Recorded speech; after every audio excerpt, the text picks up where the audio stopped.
The news of Discovery buying AT&T's WarnerMedia is a very big deal, not just because it makes a big entity even bigger, but because of what it means for other media owners and what it means they will or won't do or may not do.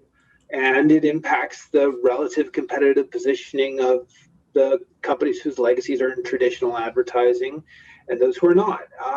So to hit on that point, it first of all freezes the field in a sense. If you could argue that WarnerMedia was really charging hard to disrupt a lot of the business, or at least they were matching Disney in some respects in pushing around the world in a way that was very competitive with Netflix and Amazon Prime.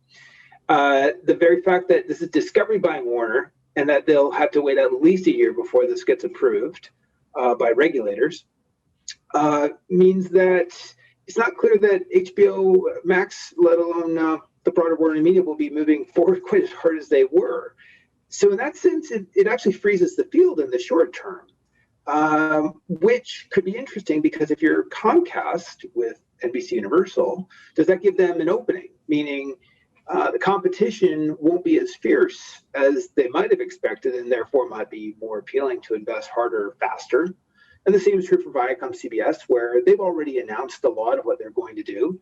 But in both cases, they might be better positioned to capitalize on this pause that I think it will likely see from HBO and WarnerMedia.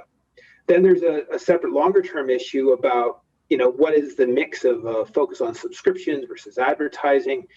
I think it's safe to say that Discovery's focus is much more, short-term oriented, shall we say, meaning they're not going to sacrifice the opportunity to generate revenue in the near term for the sake of some harder to identify long term. I'd argue that WarnerMedia was maybe more the opposite in their orientation. And that means that at least in the near term, maybe that's positive in the sense of more advertising opportunities are available. But the downside is that if the advertising part of these media companies was actually hampering their collective growth, well, you have the likes of a Netflix and Amazon and Apple as well moving forward down an ad-free future. The gap between those groups of entities could widen potentially. So there's all sorts of possible implications. It really just depends on what happens next. So Brian, you've been studying streaming and global media, for years, and you've just come out with a report. Give us some takeaways around streaming media and more broadly around digital media.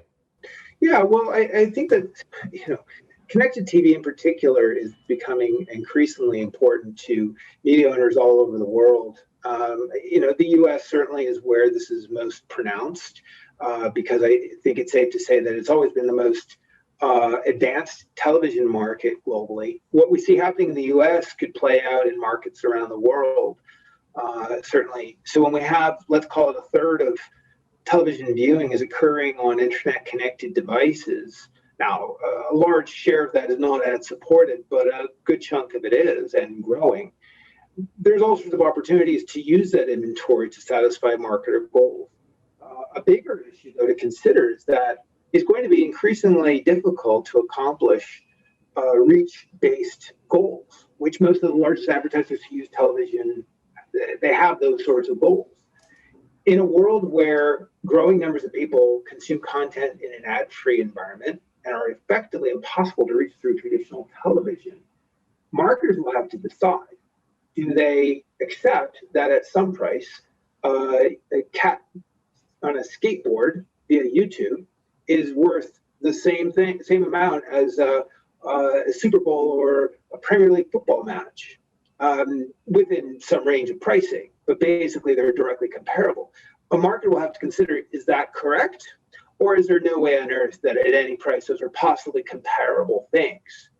Different marketers will come to different conclusions. Marketers who decide that it's all about the audience, it's all about reaching them and engaging with them with the content that they want to consume and the value is in the consumer, they'll be more holistic. They will start to look increasingly at YouTube as just a part of the TV universe. Others will say, actually, no, we borrow brand equity from content. We care about really expensive production values because that actually reflects on our values as a company.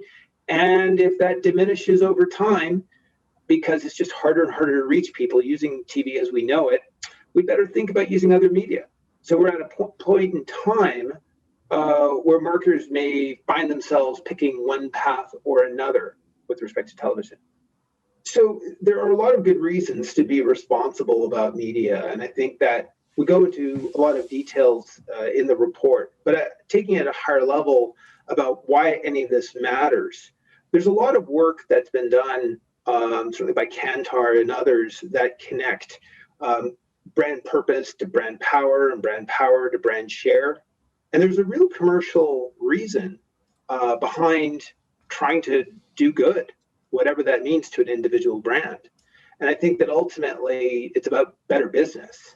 I'd argue further that brands have to stand for something, because if they don't, consumers could very well choose what a brand stands for on their own. Just look what happened to, say, a GameStop, or look at some of the brands associated with the recent insurrection in the U.S. Capitol.